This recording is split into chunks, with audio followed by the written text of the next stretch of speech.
jornalista Beto Almeida, aguarda um pouco, porque o Carlos Alberto quer voltar agora para falar também sobre um tema das eleições de 2022. O texto da PEC, da proposta da emenda à Constituição, que trata sobre mudanças nas eleições de 2022, está pronto para ser promulgado. A proposta fortalece a presença das mulheres na política. Carlos Alberto.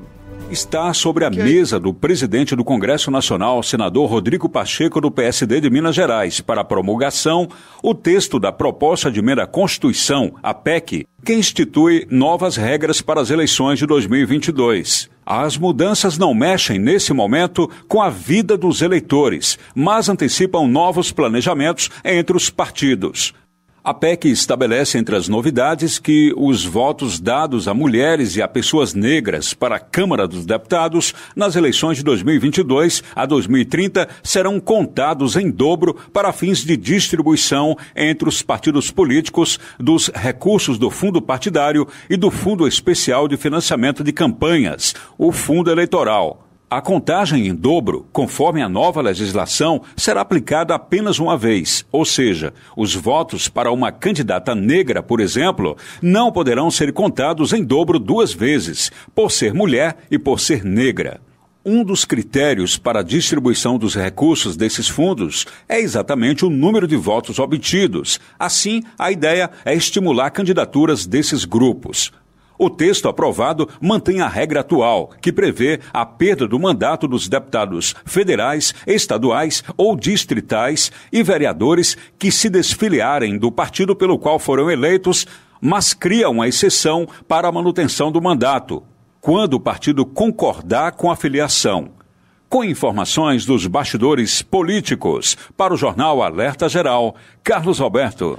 É uma boa notícia também na área política, Beto, porque é estímulo para as mulheres ganharem ainda mais espaço na política e na vida pública do país. Eu acho que é mais do que necessário. A preocupação aqui é exatamente agora, Luciano, evitar, por exemplo, que se utilizem de candidaturas de mulheres e também de negros para se formar aqueles candidatos laranjas, no sentido de se atrair esses candidatos apenas para dar votos para a legenda, porque não precisa, olha só a história, como é que é hoje, Luciano? Se dedica hoje a chamada do dinheiro para a eleição, né? Pelo menos 30% para candidaturas de mulheres. Com esse novo projeto aí, com essa nova proposta, a ideia é o contrário. Primeiro se estimula candidaturas e a partir daí, para cada voto dado para mulheres e também para candidatos negros, se conta em dobro. Só, Luciano, que aí é o seguinte, nem precisa ser eleito, porque no primeiro momento eu tinha entendido o seguinte, que esses votos e essa contabilidade, por exemplo, dos partidos em relação aos deputados federais, ia se contabilizar a verba partidária e a verba eleitoral a partir do número de candidatos eleitos, negros ou mulheres. Não.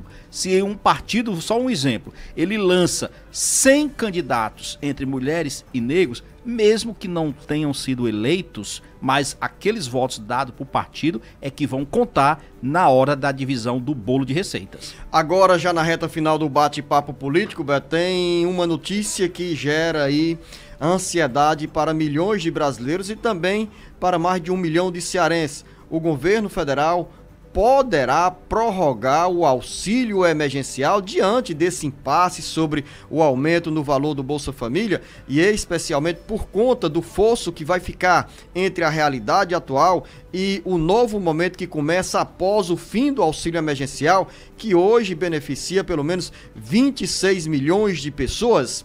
É agenda política pré-eleitoral, é a agenda que é desejada apenas pelos aliados do governo federal no campo político, ou tem também nesse momento a simpatia do Ministério da Economia? Luciano, olha só, tem o apelo direto do Ministério da Cidadania, que é quem lida mais com o programa. Tem uma certa resistência ainda da economia, da equipe do ministro Paulo Guedes? Sim, porque isso implica em ter que se esforçar em globalizar ali, em reunir mais recursos para o programa do auxílio emergencial. O fato é, Luciano, o Ministério da Cidadania vem trabalhando sim nesse sentido e trabalhando apressado, porque o programa termina agora. No próximo mês de outubro vai ser paga a última parcela do auxílio emergencial.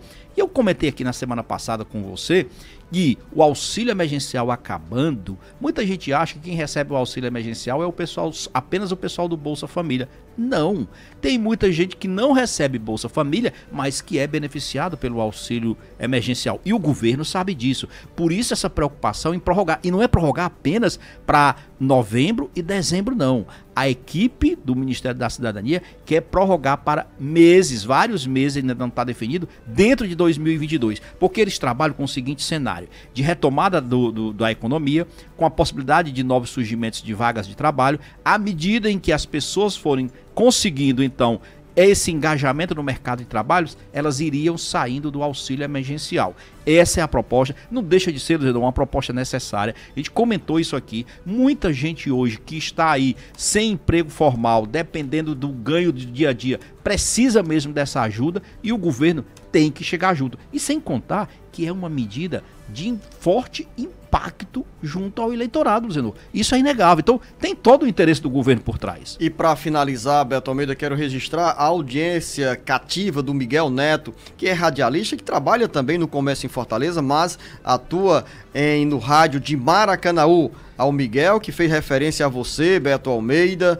o nosso abraço, o nosso carinho, em nome de todos os nossos ouvintes que nos acompanham neste momento na região metropolitana de Fortaleza, pela FM Expresso 104.3, a Grande Fortaleza, Expresso Grande Fortaleza, e também pela agora FM 107.5, e aos nossos ouvintes do interior do Ceará que nos acompanham pelas redes sociais do Ceará Agora e também por mais de 20 emissoras de rádio. Um abraço aí pro Miguel Neto, Luciano. Aproveitar aqui e mandar um bom dia pro Alisson lá no Palhano, filho da dona Liduína, do seu Zequinha. Luciano, nosso ouvinte assíduo, muita gente palhano com quem eu converso, tem um carinho muito grande por nós aqui pelo programa. Eu agradeço a todo mundo. Valeu você da região do Vale do Jaguaribe, em Palhano, por exemplo, que nos acompanha pela FM 98.5.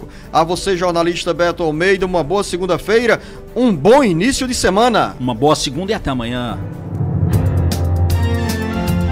O Ceará, Brasil e mundo ligados no jornal Alerta Geral. Alerta Geral.